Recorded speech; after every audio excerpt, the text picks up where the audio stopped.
Yeah, I'll react to that, sure.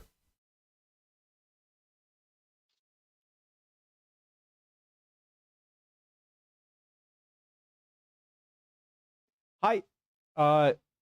Yeah, thanks, Mark. This is Harry Beck. New Mapmen video. Okay. Hi, guys. Original link to the video, top of the description, right below that. Link to the Discord. Click on it, send it right over there. Just makes it easier to interact with you and whatnot. To each their own. Let's go. What went wrong with the tube map? Whenever I see a J Foreman recommendation, I am happy to oblige, especially a new video. 4 hours? No, okay.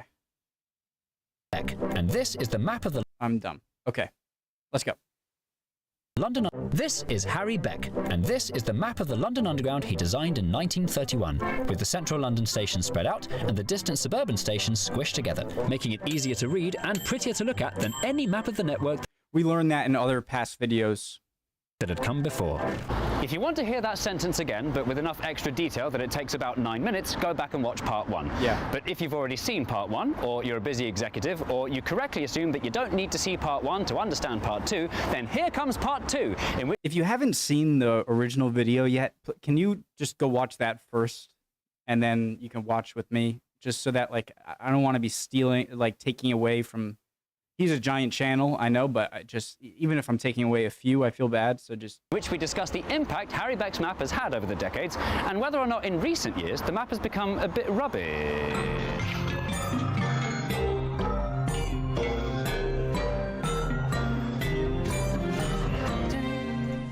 The tube map, as it came to be known, came to define London and change the way Londoners see their own city. Even if you weren't travelling by underground, the tube map was a useful way to familiarise and orient yourself. What part of London are you in? Chalk Farm? On the north? Jesus! That's bright. It was a useful way to familiarise and orient yourself. What part of London are you in? Chalk Farm? On the Northern Line? Yeah, you? Wood Green? Piccadilly line? That's right, so where should we do drinks? King's Cross or Leicester Square? Hey, are you up for that drink? Hey, how's it going in Chalk Farm? Hey! You know what, duck you, you're not even fit. Perhaps more impressively, Beck's map didn't just change the way people see London, it actually literally changed London. Have you, just like this century, reached your mid-30s? Then it's time to settle for Almost. suburbia. Well, almost 30. Just like this century reached your mid-30s? Then it's time to settle for suburbia. This patch of Middlesex countryside is fast becoming part of the London suburbs, thanks to the hard work of these handsome builders. Oh, yes. These estates are conveniently served by new stations in Southcote, Oakwood, and Fosters. There they are on the tube map. See? They can't be that far from central London, now can they? Yes, £535 is rather a lot to pay for a semi-detached house, but it's worth it for the portable fireplace and fold-out whiskey warmer. Whoa, really? £535? What, like of rent? Or Detached house, but it's worth it for the portable fireplace and fold-out whiskey warmer. So, become a suburbanite, and you can tell your friends and yourself that you still live in London. If it's on the tube map, it counts as London, God save the king. somebody's got to tell me if that's real. I get it, inflation changes a lot of, but that seems super low for a house. I just spit on my keyboard. Good. Harry Beck's tube map had been such a rousing success in London that he thought he'd have a go at some other cities. Here's his version of Sydney's rail network, to which their response was, "Oh, that's a bloody ripper. Thanks, fella." Although, curiously, Harry received no credit for this work, despite the garishly obvious similarities between the two designs. And then he had a go at the Paris Metro, to which their response was, Absolument pas, c'est pas possible. L'idée même qu'un salon anglais dessine le plan de notre cher métro parisien, mais ça va pas la tête, non? But Harry needn't have worried. London was keeping him more than busy enough. Over the decades, Harry designed dozens and dozens of different tube maps, making constant adjustments, experimenting with the spacing, angles, line thickness, and connections in an obsessive effort to get his map just right. The Northern Line in particular drove him nuts. He drew piles of rough sketches, trying lots of different ways to show the complicated service patterns around Euston, Camden Town, and Mornington Crescent. While Harry Beck was very good at designing Camden Town and Mornington Crescent. By the way, in those days, it was even more complicated than it is now because Mornington Crescent was only served by High Barnet trains. While Harry Beck was very good at designing tube maps, he was pretty rubbish at business. Harry was never rehired by London Transport. He was technically just a freelancer. For his first design, he was paid the paltry sum of 5 guineas, which in today's money is about £5.25. And he wasn't paid much more for any of his other designs. Yikes. Worse still, despite the tube map's extremely wide distribution, Harry was never paid any royalties. No contract of any kind had ever been signed. There was an unofficial, unwritten understanding that any time London Transport needed an update to their map, Harry Beck would do it for them. And this arrangement worked fine for both sides until 1960. For the first time in 54 years, the construction of an entirely brand new underground line was announced. The Victoria Line was on its way, and to make room for it, the tube map would need a complete rejigging. This was a dream come true project for Harry Beck, but unfortunately, there was a new man in charge. To help launch the Victoria Line, London Transport brought in a new head of publicity, the relatively young and relatively inexperienced Harold Hutchinson. Hutchinson didn't like the unofficial arrangement London Transport had with Harry Beck. Actually, to put it more accurately, he didn't like Harry. I consider Harry Beck to be a difficult man who's rather fretful and not easy to deal with. So in order to get control of our map back from him, I'm going to redesign the tube map with the Victoria Line update all by myself. How hard can it be? In 1960, the updated map with a cover proudly boasting, London's famous map has been given a new look and easier to read, was printed and sent to every station on the network. There is just so much to hate about this map. Why is it so jagged and pointy? Look at the mess in this bit. It's had to split Aldgate into Aldgate. Ugh. Trafalgar Square, Liverpool Why are some but not all stations in block capitals? Look at the Victoria Line. It's such an obviously crammed in afterthought. That's not how you do a tube map. When Beck saw the map, he was horrified. Not only because it was such a terrible job, but because it had been done behind his back. Hoping to put things right, Harry sent a polite letter to London Transport's former head of publicity, Christian Barman. Fascinatingly, all the letters back and forth between Beck and Barman have survived in the archives, but they're very long, so to summarise... Dear Mr. Barman, sorry to cause a fuss, but I thought we had an agreement that I designed your tube maps. Dear Mr. Beck, no we didn't. Dear Mr. Barman, but I spent ages working on a new design for the Victoria Line. Do you want it? That's how you add a new line to a tube map. Look at how simple and friendly it is. That's how good Harry Beck was. He makes it look so easy. And you know what? It takes looking at this one side by side with the really rubbish one to see how easy it wasn't. But this design, arguably Harry Beck's finest work, was never used. It makes it look so easy. And you know what? It takes looking at this one side by side with the really rubbish one to see how easy it wasn't. But This brightness. I have to turn on the lights over there.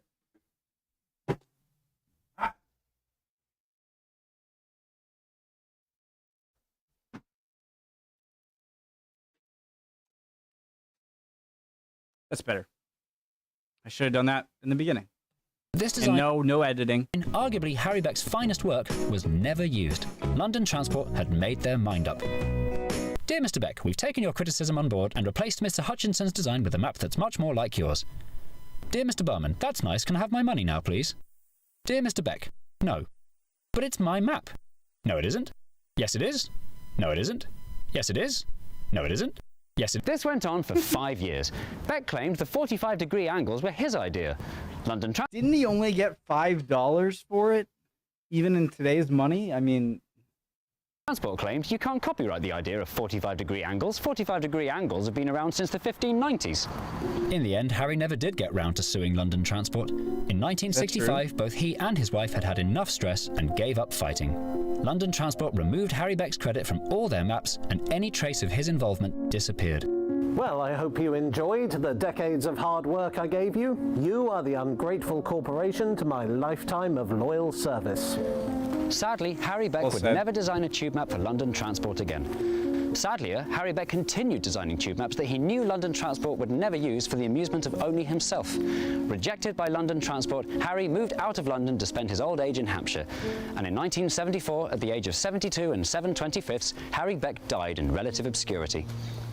For decades after his death, the name Harry Beck was largely forgotten. The hero who designed the tube map and had an immeasurably huge impact on London was known only to massive tube nerds. But that started to change in 2001. On the 70th anniversary of Beck's original diagram, TfL's resident designer Alan Fole, a massive tube nerd and Harry Beck superfan, decided to restore Harry's credit to the tube map. And since then, every poster features Harry Beck's name in the bottom right corner where it belongs. Dozens of plaques have appeared in the houses and stations where Harry Beck used to live and get the train. And in 2006, the British public voted Harry Beck's tube map as their second favourite British design of the 20th century. The winner was Concorde, by the way, but where's Concorde now? Dead, that's where. Beck's map. I watched a video on Concorde the plane. I had a point to make, that's why I paused, but now I forget because I had to comment on the stupid Concorde because I can't just not talk. Oh no. Oh, yeah. So being like posthumously awarded something, it's got to be kind of like it's like a happy but sad story. Like I was watching a video on H.P. Lovecraft the other day, and he's another person who like he died not thinking his work would kind of be out there, and then it's super famous, but not for him to know. So it's like you're happy, but then from his perspective, he never saw anything. So that wasn't that great of a comment. I didn't even have to pause. Map has gone on to be so influential, it's hard to imagine quite how mad and brave and clever it must have looked in 1933. The impact of his design has reached far beyond London. Pretty much every city in the world with any kind of transport network has a map with a colourful, schematic, non-geographic diagram that wouldn't exist without Harry Beck, with the notable exception of the New York subway, which insists on being as baffling and ugly as possible. So London can take pride in having got there first and shown the rest of the world how it's done. But in the last 90 years, London's tube map has become a lot busier. Wait, so why did New York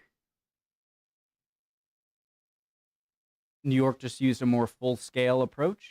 As well as new lines and stations appearing, our tube map has been gradually filling up with stuff that's not the tube. The Docklands Light Railway, the Tramlink, the Elizabeth Line, Thameslink, and in my opinion, most distractingly, the Overground, a series of mostly unconnected suburban lines, every single one of which is shown in the same shade of stripy orange. Hashtag split the Overground into different colours and names to make it easier to read on the map and less confusing for tourists and commuters alike, especially when it comes to temporary closures and delays. And that Or just make it like super weird color or bold. That's not mentioning the river services, cable car, walking routes, IKEA stores, accessibility information, or fare zones. With all these additions, the modern tube map has become an untidy clutter. Good design standards seem to have dropped lately, with many of the decisions appearing almost provocatively incompetent, and would... Okay, so absolute state of Thomas. No. What was I gonna say? No. Okay. So to a someone who knows, like, if you know the London tube map well, right? Like, so for locals, hey, you know, the more stuff you put on it, the better, because you won't be confused. You know what is what. But if you don't know the tube map very well, if you're a tourist or something, then you know this is much more confusing. Is there just a separate map just for the underground? With all these additions, the modern tube map has become an untidy clutter. Good design standards seem to have dropped lately, with many of the decisions appearing almost provocatively incompetent, and would send Harry Beck rotating 45 degrees in his grave. Is the I'm sorry. Absolute state of Thomas Link, Thames. It's actually quite possible that they've done this badly on purpose. Thomas Link is the only service shown on this map that TfL doesn't own. Long story why it's here in the first place. So they might have given it meandering bends and super long connector blobs to make it look like a ball ache and encourage passengers to take the tube instead. Incompetent, and would send Harry Beck rotating 45 degrees in his grave.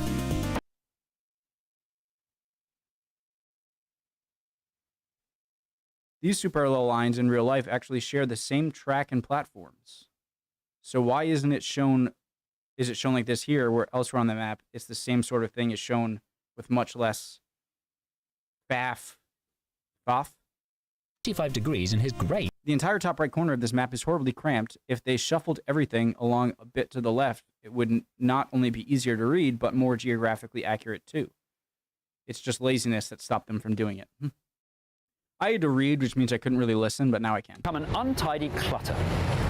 Good design standards seem to have dropped lately, with many of the decisions appearing almost provocatively incompetent, and would send Harry Beck rotating 45 degrees in his grave. Is the problem simply that the job is undoable?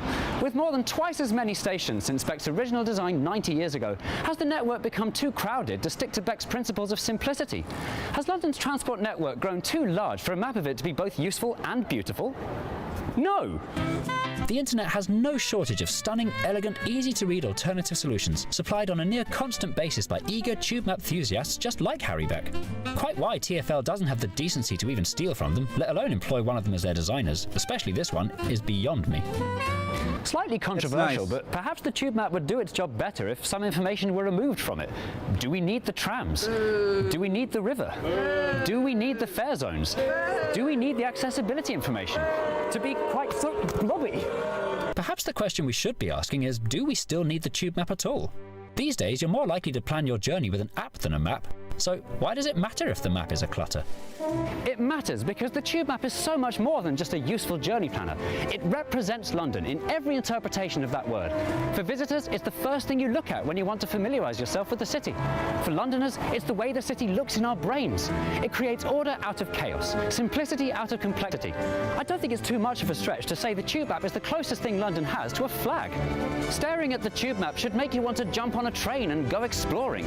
And if it's well designed, cared about and done properly, that's exactly what it will continue to do for generations. This definitely could have been a Mapman episode.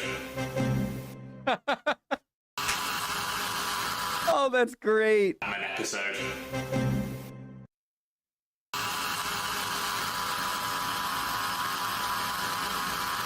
Stop. Stop it. Stop it. Stop. Ah. Oh. Ah.